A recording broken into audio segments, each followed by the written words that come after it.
business. It provides constant volumes and resource demands on their systems. Also, rail customers have provided, as explained here, hundreds of millions of dollars in plant and equipment investments to assist the railroads with their performance. Turning to the second subject, extent of capacity constraints, ability of the railroads to meet rising demand. WCTL recognizes that capacity is complex and a multifaceted issue. NS's former chief planning officer recently stated that, quote, the reality is that there is plenty of capacity on most of the track network much of the time, unquote, and that any so-called capacity problems often may have less to do with actual physical track capacity investments and more to do with operational matters and management decisions. In fact, we heard this morning from the railroads that the last thing they look at in their hierarchy of investments is iron on the ground. For example, the carriers have made business decisions to prioritize certain high-priority traffic, such as intermodal, while other bulk commodities that are not considered as time-sensitive, such as coal, are given lowest priority. Such railroad prioritization decisions have at times caused significant system fluidity problems. Additionally, poor maintenance planning decisions can wreak havoc on operations, which is something that may have contributed significantly to the Western Railroad's coal service problems in 2004 and 2005, which also cost consumers hundreds of millions of dollars in added costs. As pertains to their Western coal service, UP and BN both emphasize that they have implemented all recommendations received from their planning experts necessary to support system fluidity. As Mr. Crowley will explain in the next set of slides, the railroads are readily able to pay for their capital investment programs. We've heard that from others. The Western railroads have historically attempted to portray their transport of coal traffic as a burden to their respective rail systems, given the coal's supposed heavy wear and tear on track infrastructure and timely service requirements. In fact, coal is not a burden to the railroads, but is their largest source of revenues and contributions to fixed costs and profits. This slide displays the UP and BN's combined aggregate coal revenues and contribution over the last 7 years. The revenue figures were taken directly from the railroad's revenue statistics as reported in their annual SEC financial reports and show an overall increase in revenues. The coal contribution estimates were derived from revenue statistics reported by the railroads and average variable costs for coal shipments developed from the Yerkes models historically used by the STB. Coal shippers have been contributing approximately $2 to $3 billion per year over the last 7 years to the Western Railroad's fixed costs and profits. Coal traffic has more than carried its own weight. The railroad's steady or expanding performance has not gone unnoticed by the investment community. As this slide demonstrates, over the same period that saw coal traffic's revenue increase from a little over $4 billion per year to nearly $6 billion, the Western Railroad's common stock performance has significantly outperformed the market as a whole by a significant factor. Since 2000, BNSF stock value has appreciated by nearly 250%, while UP's has increased by nearly 150%. Over the same time period, the market as a whole, as reflected by the S&P 500, actually declined by 1.3%. Increases in common stock value can be used as a critical tool to help assess expected future company performance because of common equity's forward-looking nature. If the market believed the railroads could not meet future obligations under current prospective investment conditions, it would drive the price of the railroad's equity down to acceptable risk levels. The fact that the railroad stock has significantly outperformed the market displays the market's belief that carriers will generate more than enough capital to meet future investment needs. Also point to the fact that, as Mr. Loftus pointed out, the Asheville Freight Study, which has been cited to repeatedly today, does confirm, at least for coal and PRB coal traffic, that the carriers do have all of the wherewithal in terms of revenues from their customers to be able to reinvest in that business. There is no capacity crisis cited with PRB coal. Turning now to the third topic, the board requested information on infrastructure investments needed. On the issue of the amount of infrastructure investments, Mr. Crowley again has a set of railroad investment slides. The railroads have elaborated numerous times about the capital-intense nature of their industry and their need to generate returns sufficient to reinvest in their networks. And it is true that the railroad industry is capital-intensive. However, comparing when and where they invest their capital and how much they invest relative to other industries shows that the railroads are far from the dire straits they portray. For example, this slide compares UP's and BNSF's capital expenditures over the last 7 years. Over this time span, the UP and BNS have, on a combined basis, spent between $3.2 and $4.2 billion per year in capital expenditures based on capital expenditure figures reported to the SEC. It is also interesting to note that during the same 7 years, BNSF has reported that it has spent on average $200 million per year on coal investments, even though, as I discussed earlier, coal has contributed approximately $1 to $1.5 billion a year to BN's fixed costs and profits. While the railroads are investing significant amounts on an absolute basis, they are investing about the same or less than other industries on a relative sales basis.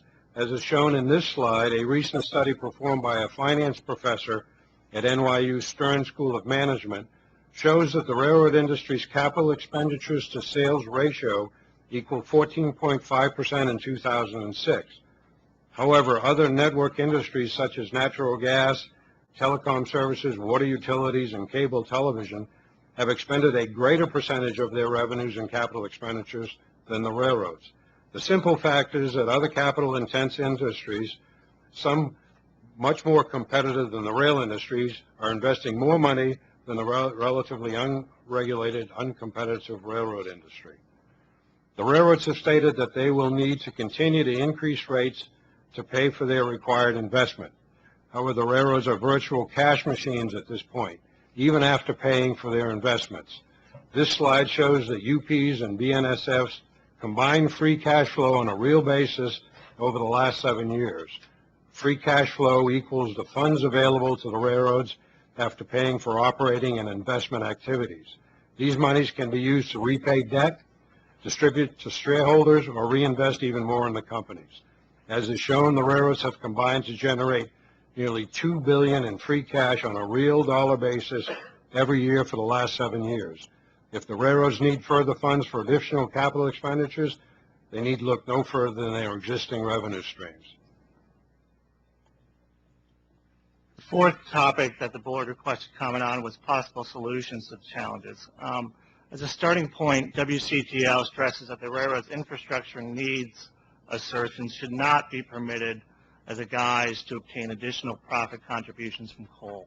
One need only look at the recurring service problems of recent years when the carriers were doing extremely well financially and making additional investments in their systems to understand that the answer is not to simply allow the railroads to extract heightened profits from their coal customers. But this is exactly what the railroads appear to be espousing.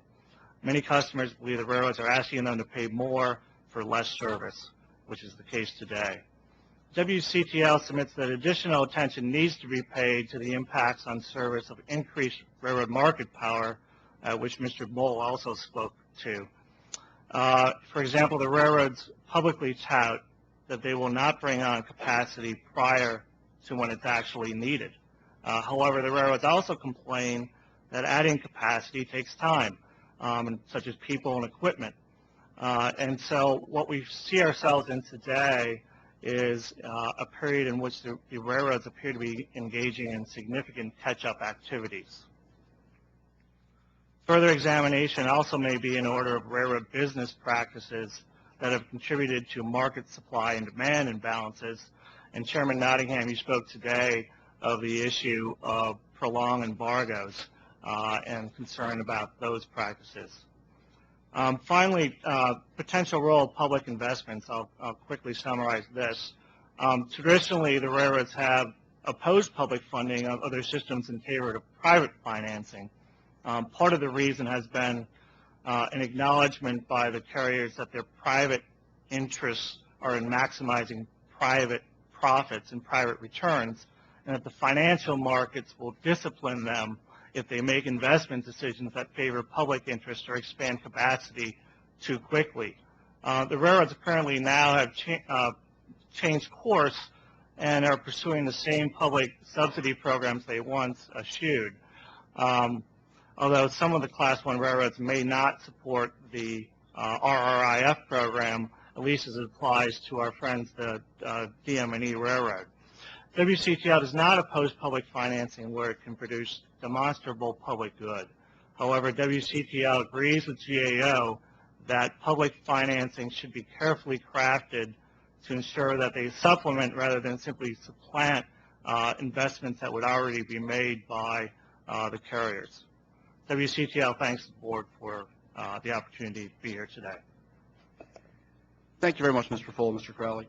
We'll proceed now with questions, and we appreciate the patience of the panel. I know it's a large panel, but we do have a collection of folks with some related interests, and I think it's helpful to have you all together on one panel. I'll start with Mr. Mole. We heard some mention by other witnesses this morning of, I don't know if I would describe it as some envious descriptions of the to paraphrase it, sort of describing your industries as being at an advantage for having sort of guaranteed profits at, I think I heard the number 14% a year. Can you educate us on that? Is that an accurate description? Or is there an average in your association for annual profits, and what's it been like the last few years? Well, I think I'm no rate expert, but generally I think allowed rate of returns for regulated utilities are somewhat closer to 10%, keeping in mind that with that regulated return there's an obligation to serve and there's accountability to both state and federal regulators. And so it's not a free lunch. We are required to meet our service obligations. As Mr. Voigt indicated, we have reliability requirements that well exceed 99.9%, and we're required to make the appropriate investments to make sure that we can meet that obligation. So yes, with a electric utility that is a monopoly, there are rates of return. Those rates of return are capped. 10% is probably more realistic than 14%. Just to follow the same sort of line of questioning, we did hear this morning as well, and even more recently this afternoon, about years gone by, maybe 5, 7, 8, 10 years ago, when, if I heard the testimony correctly, the general pattern was declining rail rates for many customers. I'm sure not all, but for many. If we were to go back and look at those years and look at your industry and the utility industry, would we see declining rates charged by your utilities to your customers for those years to mirror the drop in your transportation costs? Typically, the way it works with an electric utility is these transportation rates are passed through fuel, so those lower transportation rates would be passed on to our customers. They're not included in our base rates, so there's not an arbitrage opportunity to put it in at a higher rate, watch it decline, and then keep that profit for the shareholders. All that is passed through to customers through fuel in a typical regulatory environment. I recognize this is probably a hypothetical, but if everything else was constant, all your other costs, and your rail transportation rates dropped significantly, would your customers, should they expect to see a drop in their rates, assuming all your other costs? Everything else being equal in our current rate structure, they would see a reduction in cost because those costs are passed through the fuel clause. Okay. Just like they are on the opposite side when we're buying foreign coal at 2 to 3 times the cost, that goes directly through to our customers as well. This may be a little bit of a naive question, but let me ask it. Is it possible, do any state corporation commissions or other regulatory bodies allow utilities or electric co-ops to break out in their bill that gets sent to customers, rail transportation costs or additional fee for extraordinary 2007 rail transportation costs. Call 1-800 UP or something for more information. Because I've seen this happen, frankly. In the other sector, when I was with VDOT, we were trying to recoup some utility costs, and all of a sudden we got rewarded with the utility was smart enough to put VDOT fee on there, and boy, we got just killed with the phone calls that we had jacked up everybody's. And I can't speak specifically. I am aware of some utilities that put inserts in their bills that tried to explain why the energy costs had gone up so far, and because of the disaster that we incurred in 2005 and had to burn alternative fuels. Vice Chairman Buttrey, questions? I'd just like to make an observation and maybe ask a couple of questions. I think you're very wise as an industry if you basically have a sole source fuel supply to diversify your sources, including offshore coal, natural gas, cogeneration facilities, and so forth, because I think that's a very wise choice in today's world, because there are so many unpredictable disruptions and dislocations and geopolitical problems that exist out there. You're very wise as an industry to diversify your sources of fuel. I think that's a very wise choice. And for any generating facility that doesn't have the capacity to co-generate using some other feedstock other than coal is probably not exercising very wise judgment, in my opinion. That's just my opinion. The other question I would have for the panel maybe is, does anybody know what regulated commodity generates the highest revenue per ton mile? Anybody know that just offhand? I do not. I believe it's kale and clay. I think they generate the most revenue per ton mile. Anybody happen to know what generates the lowest revenue per ton mile on average? That would be coal. That would be coal. So based on that, and your argument that we need to be concerned about infrastructure, it sort of follows to me that what you're saying is that you would be willing to pay more for coal rates if there were more infrastructure related to that transportation. Is that generally true? I think that's fair to say, as long as, again, everything in the utility industry is based on cost of service. So cost of service seems to be a reasonable way to approach it. The fact is there are situations, especially where people are captive, then their costs or the charges they incur far exceed cost of service. May I respond to the revenue per ton mile? Yes, you may. Thank you. Certainly. Revenue per ton mile is just one component in the equation in evaluating the profitability of a commodity. Because coal is the lowest revenue per ton mile commodity handled does not mean that it is the lowest profitability traffic handled by the railroads. I think quite the opposite is true, as I was attempting to demonstrate on one of my slides. The economies of scale and scope associated with handling this product results in the ability to offer the product at a lower revenue per ton mile, primarily because they're handling so many ton miles. That's the nature of the product. I think to evaluate this product properly, you have to look at what aggregate contribution is being made by the product. Does anybody know what the second highest revenue per ton mile contribution is? What commodity? It's deregulated. That would be intermodal. Intermodal is the second highest revenue per ton mile on average. Could we go back to the slide that you had up there where you had all of the blue charts and one red chart, one red column? Just for a moment here. Yep. I forget exactly what the title of it was, but I wanted to go back to that just to take another look at it if we could and get your explanation of what that chart is about. Yes, that's it. This is the relationship of capital expenditures to sales or revenues by each of these industries as developed by an NYU professor. Mhm.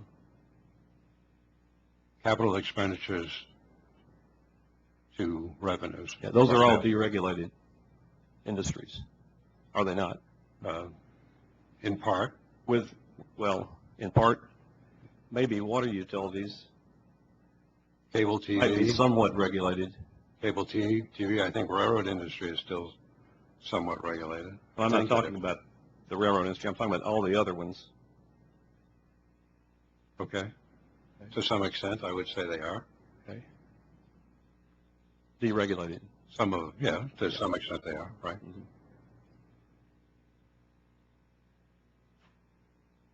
Thank you. I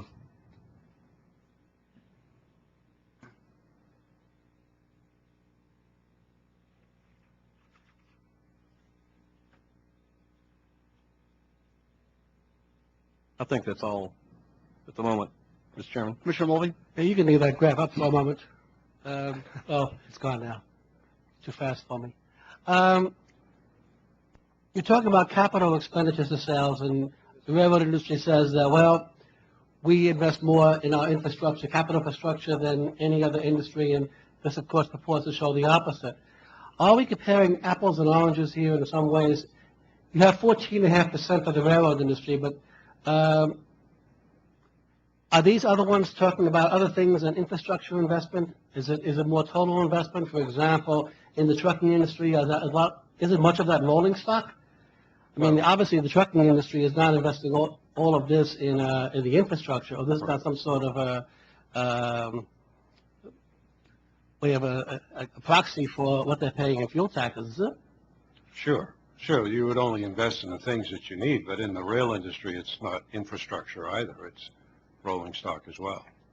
But the majority of the railroad's investment is in the fixed plant rather than in rolling stock or in locomotives, as opposed to these other industries where much of it is in non-permanent fixed investment, non-permanent capacity. Correct? In other words, it's more in rolling stock or. Well, if we're comparing the trucking to the rail industry, yes, that would be true. Well, I guess the question, of course, is how do we get such great differences between what the railroads normally purport, that they are the most capital-intensive industry, and then this showing that, well, compared to at least these other 8 industries, they're the least capital-intensive. What's the explanation for the difference? I mean, there has to be some explanation as to why these numbers are so different from what the railroads purport. And the railroads tend to look across a whole lot of industries. What is the basis for these differences? I don't know. I've not made a comparison to what the railroads have historically said. I went out and tried to find an independent study. I didn't develop this data myself. I'm simply reporting to you what a professor up in New York put together. I looked over his data. I looked at his aggregates. They looked reasonable, and I thought it would be of interest to you to see this kind of a presentation. It is a stark contrast to the railroad's claim, however, that they are by far and away the most capital intensive in terms of their investment industry. And as far as I went to NYU, so I have a lot of faith in what NYU professors do. I hope to have anyway. The chart seems to argue, however, that we'd be better off if everything was deregulated rather than regulated.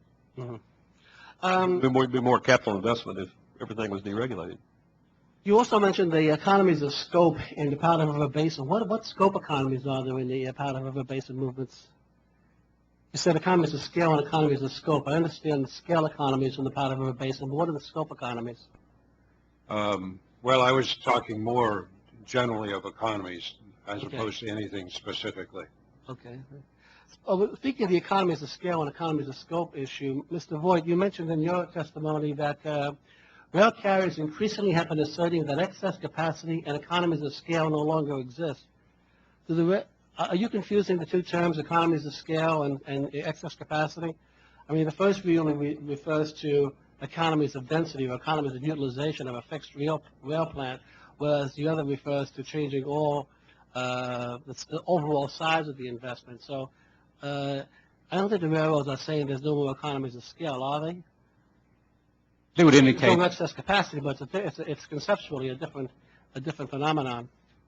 well, in a natural monopoly, increasing traffic and increasing would reduce the economies of scale, would No. reduce the average No, cost. that's not only in the sense that you, over the long term, you expand the entire size of the plant and you expand all inputs. What you're basically talking about is you have a fixed size plant with excess capacity, and as you utilize the excess capacity, you begin to become more and more efficient with that plant size. To get economies of scale, you're talking about overall larger plant sizes, as in the case of the Powder River Basin, where all the inputs over a long period of time are increased, and then you get lower unit costs. But I think when you're talking about the short run, as you are here, what the railroads are saying, they're talking about economies of density rather than economies of scale. I think that's true. Mr. Crowley, you want to? I would agree with that. Mr. Loftus, with regard to the problem with differential pricing and the railroads not paying the coal companies paying more than their fair share, isn't that the whole purpose of differential pricing, however, for the railroads to pay a larger portion of their share, and that there will always be cross-subsidization whenever you have differential pricing? Well, Commissioner Mulvey, the differential pricing argument, as I have encountered it over the years, has been that, yes, it's true, this other traffic that we're handling doesn't pay anything close to fully allocated costs, no matter how you want to allocate it. But you, the captive shipper, are still better off having the railroad haul that traffic as long as it makes some contribution to fixed costs. Because whatever that contribution is, it reduces your own fixed cost potential obligation. Well, now, in a constrained capacity environment, that doesn't hold water. If you're hauling some commodity at a very thin profit margin, contribution over its costs, and coal traffic isn't getting delivered because this other commodity is occupying some percentage of the available capacity, then the captive traffic is not better off. It would be better off if that traffic were jettisoned and more capacity were freed up for the captive, high profit margin coal traffic. Isn't it true that the traffic that historically has not been paying much above marginal cost, the intermodal traffic, much of that moved under long-term contracts, and those contracts, as they expire, the railroads are now taking price increases. And isn't the difference between the marginal cost and what they're paying now, isn't the railroad's margins on intermodal traffic growing now? They are renegotiating those contracts? I don't have any hard data to support that, but my impression is the same as yours in that regard. The GAO suggested that we do a study of railroad competition and the effectiveness of board regulation. The STB rejected that, saying that we really don't have the resources to carry out such a study. My own personal view was that while that may be true, we don't have the resources, I do think an agency other than the board should do that analysis. I don't think it'd be a good idea for us to analyze ourselves or contemplating our own navel, so to speak. I've suggested that the TRB do that study because they're a fairly objective organization. And they did put together a panel on this, but it was something short of a full-scale study. And there was money for that study in the Safety Lou bill. Would you support the TRB doing that study rather than the board? Commissioner Mulvey, I'm here representing a group, and I'm not in a position to take any stance on that question. I can tell you personally how I feel, but that wouldn't matter much. Would anybody else want to take a stab at that, or Mr. Crowley or the Transportation Research Board as a logical group to conduct that study as opposed to the board doing it? I think you have to evaluate the importance of the study. I think if you make a recommendation, if you feel the study is important and you make a recommendation, GAO can do the study. I mean, Well, GAO, I don't think really would have the resources to do that kind of a study. I'm somebody who's worked on this board, who's worked for the General Accounting Office, and who's worked for the TRB. So I guess I'm making the judgment of giving those groups, the group that could bring in the heaviest intellectual firepower, if you like, to really look at this kind of issue in a broad sense, would be the TRB. So I think any group can bring in the resources. The resources are there if you can, if you have the authority to call on them. I think we would need a budget allocation in order to get those kinds of resources. But That would be helpful. and the money, as I said, was already in the Safety Lou bill too for the TRB to do it. Let me see here. I'll turn it back off for a moment. Thanks, Mr. Mulvey. I think we did invite the TRB to participate today. They did very politely decline. They did point out that they wish that they had received an appropriation to actually do that study that was authorized in Safety Lou. And if they had that funding, they would gladly be more of a participant in proceedings like this. But without the funding, they haven't been able to develop the expertise to really add value here. At least that's what their very nicely worded letter stated. A couple additional questions. Let's see. Oh, Mr. Mull, back to you. I was pleased to hear you say that you support, and I assume that would mean that EEI would support the investment tax credit we've heard a lot about today. Certainly, if you know, as a somewhat of an amateur student of Congress, if EEI supported it strongly and the railroads supported it and the short line supported it, they'd have a pretty good chance of becoming law. But I heard you say with appropriate railroad accountability. Yeah, I think that's a key point. Yeah, I was guessing that was a key point. Let you get a chance to explain that. What do you mean when you say that? Well, again, as I've mentioned in my testimony, there's numerous concerns about lack of competition, market power, our inability to get any type of service guarantees for our deliveries. We need some help in that area from the board. And if we can get some assurances that some of that the investment's going to be made in that infrastructure, and we're going to be able to get competitively priced, reliable service, then we would support it. If it's just to give the investment tax credit with no strings attached and let them continue to make their own decisions, and we sit in the situation we're in right now, we would not support it. So would that be like 6 to 10 new legislative measures, or is it really 1 or 2? Is it enough to? Are you looking for an earmark to make sure that we need some type of earmark? I mean, hopefully, I mean, you know, from the board or legislatively to have some assurances that we're going to, you know, coal is critical to this nation's electric supply, and we need some assurances we're going to get it. And frankly, right now, it's just not acceptable, the situation that we're currently in. But, you know, we understand the need to make money. We understand the need to be profitable. But it's got to be balanced. There's got to be some checks and balances in the system, especially when you've got railroads that have got monopoly power. A monopoly is going to extract as much value as it can unless it's proper. There's some oversight and some accountability. It's what people normally do in that situation. And as I've mentioned, and I'm sure people are sick of hearing about, utilities are monopolies, but there's oversight over those, and they're kept in line, so to speak. With the railroads, we don't feel that's necessarily the case.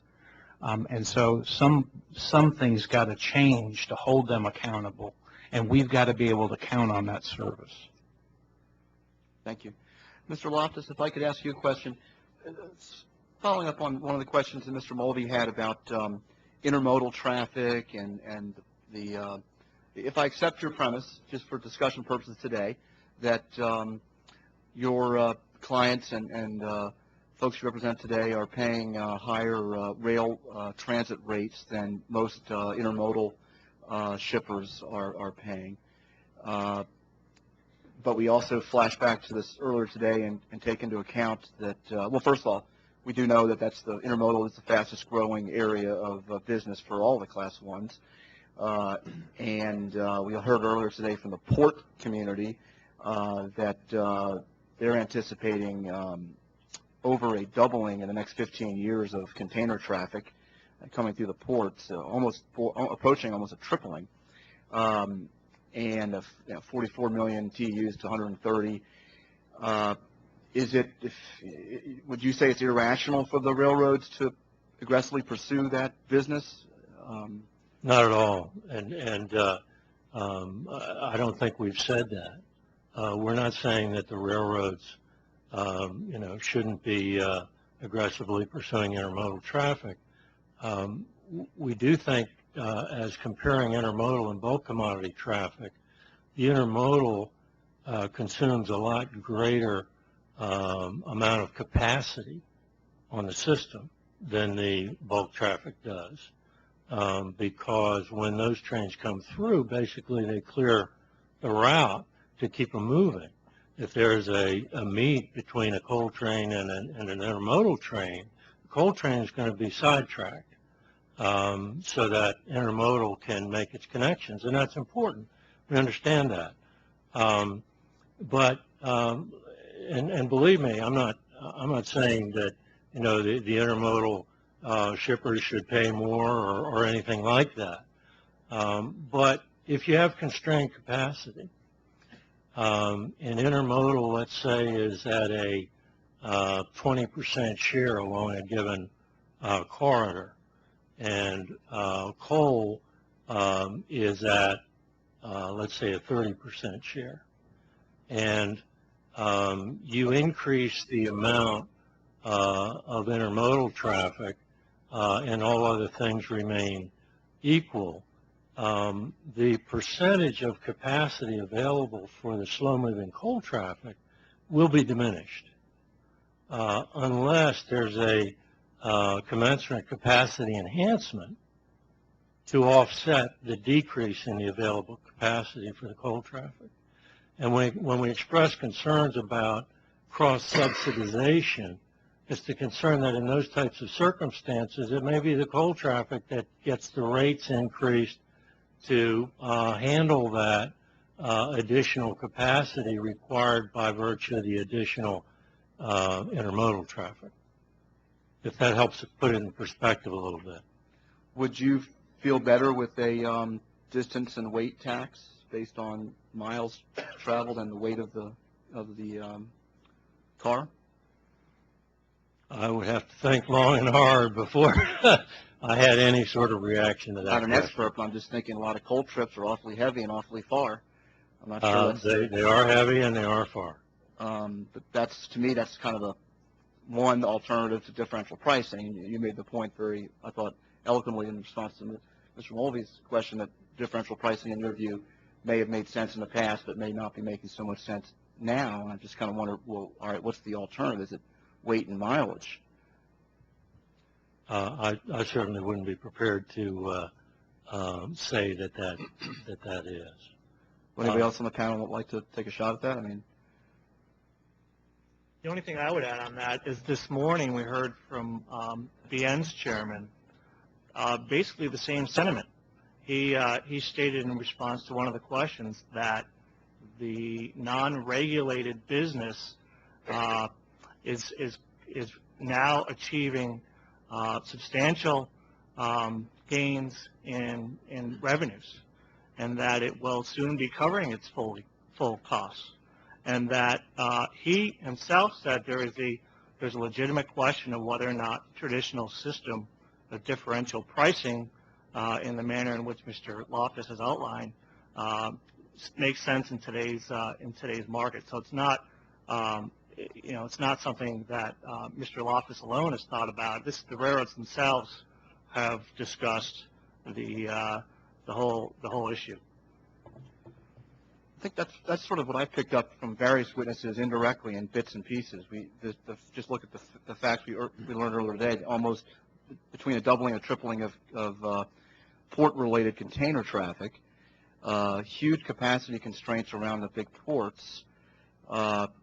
Basically, Mr. Rose, if I heard him correctly, talking about what you just described about rates going up for intermodal. And so I guess it would bring me to the question I'll ask anyone who'd like to answer.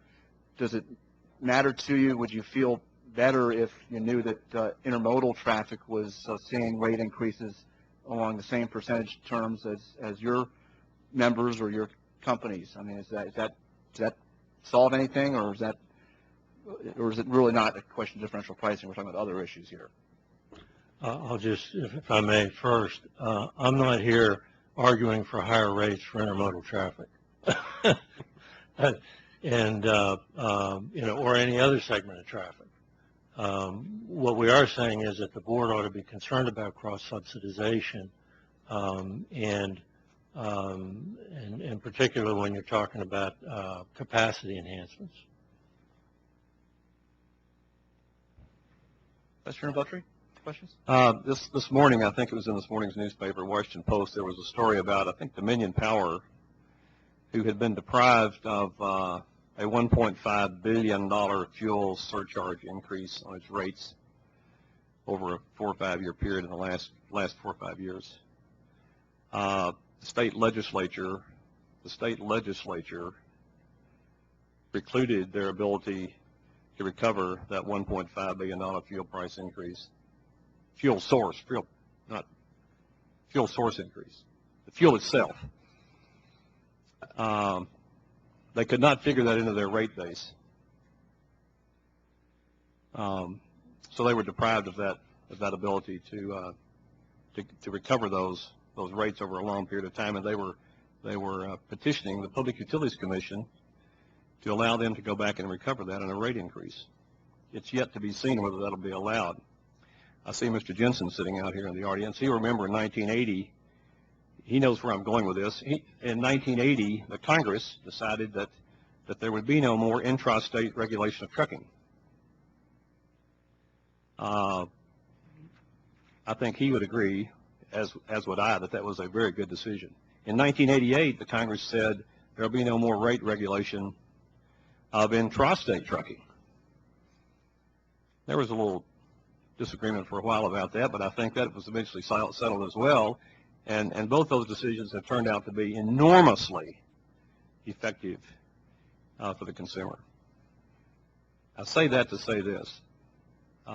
Maybe it's time that the Congress considers deregulating the utilities area so that no other state legislature can deprive a utilities company of getting a 1.5 billion increase or rate base contribution to their rate base in any state. Anybody have a comment about that?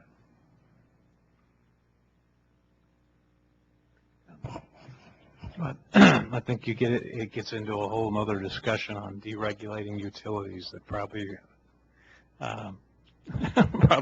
not ready to comment on at this point in time. I think experience has shown that utilities are a natural monopoly and that they require some level of regulation in order to protect its consumers' interests. And the deregulation at the state level? At the state level. At the state level. It requires state level, it requires regulation at the state level, but it also requires a coordination on a regional level in order to accomplish the things that utilities need to accomplish. So it's not as simple as just saying state regulation, but clearly that is one of the factors that needs to be in place in order to protect the interests of the consumers. Thank you. Mr. Mulvey, and if I could also just remind witnesses to please speak right into the mic, because some folks in the back are giving me a little ear signal, which I think means I can't hear you. Thank you. Mr. Ford, you suggested that the STB should streamline its environmental review processes, but we have to follow the NEPA process. And are you at all concerned that if we did try and streamline our environmental review process, we'll just wind up having ourselves taken to court by opponents of these projects? Or can we really effectively streamline? We made a real effort to try, believe it or not, to streamline the DM&E process, but there were challenges, and we had to go back and do it again when the courts told us to go back and take other things into account. So do you feel it's the board's processes, or is it the fact that it's just something that gets tied up in the courts? Commissioner, we understand the complexity of dealing with the environmental controls and the environmental community along with the regulation that takes place. It takes us 18 months to 2 years to get an air permit, if we're fortunate, for a new coal plant. So we are asking that the Commission do whatever they think is practical and appropriate, recognizing that there are restraints and it's very, very difficult to speed up the process in many cases. I guess I'd like to assure you that we really are. Our environmental group does try and move these things as quickly as possible. Right now, we are doing the second part of the DM&E process, the environment review of the IMRR. We're moving on that as quickly as possible. We know it's important. We know it needs to be done, and I can assure you that we are certainly not dilly-dallying with regard to the environmental review process. We are trying to do it as quickly as possible. But we do need to be concerned that we follow to the extent that we're required to the overall NEPA process. One of the question that was also, you mentioned also was rail banking, that the rail banking issue is something we ought to address, but the rails that are rail banked are mostly short lines and not main lines, and I don't think very much traffic is moving over rail banked rights of way. How would that help the coal shippers? There have been significant studies over the course of the last 10 years for the development of a new railroad, which relieved the tremendous amount of pressure that exists between the Powder River Basin and the Kansas City area. One of those options does include significant amount of rail bank property land? that's rail bank. Okay, Correct. that's interesting. I like to see that. Thank you, Mr. Mulvey. Just before concluding this round of questions, I did want to point out that we will keep the record open for 30 days. There was some discussion during this panel of questions about one of the exhibits. We may have other exhibits or statements that were made today that others want to comment on. We welcome that. We want to make sure that the record is full of the best and most accurate information, and so I encourage anyone who has expertise or knowledge about the NYU chart or anything else that was that's in some state of disagreement, please come forward and help us fill the record out. With that, I will thank this panel. We appreciate your patience and time today, and we will call up the next panel. You need to take a disc here?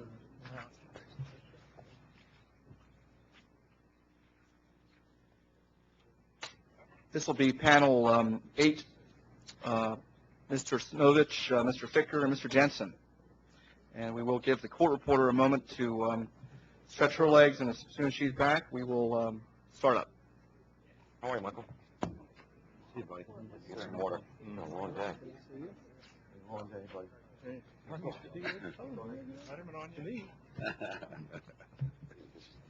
I got away. I'm going to deviate with our orders as outlined, I suppose. You want some? If you're pouring, Water.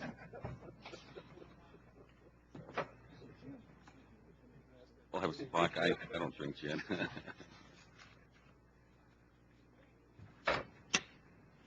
Well, you get some, Mike? Or you get some, Tom? I have water. Yeah, I'm This is one cup. 510.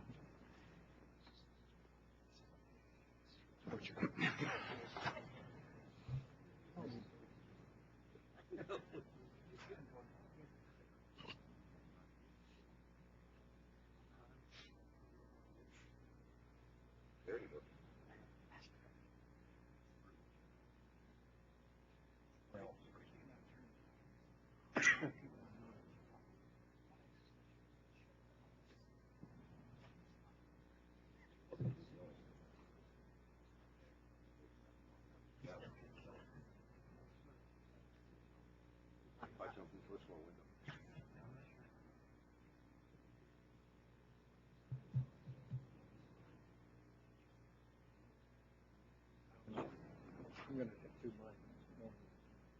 It would just help people who are helping. Well,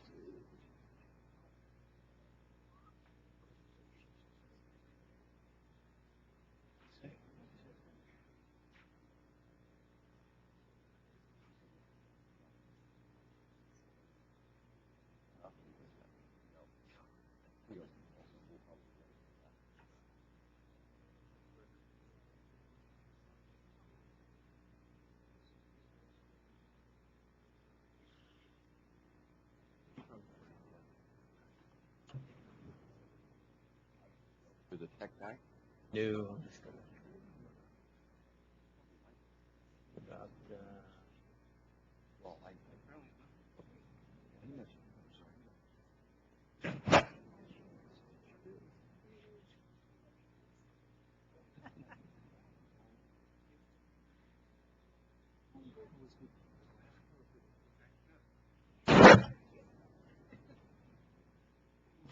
he's over there. skewing the presentation? What am I, what? Right. Yes, sir. You say something. Yeah. Taking ours off.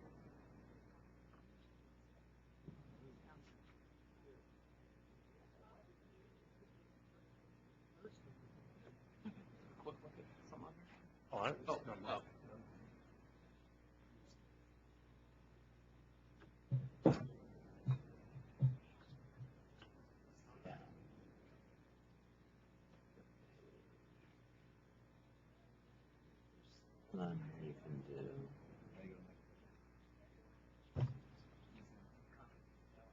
There's a, oh, there it is down here.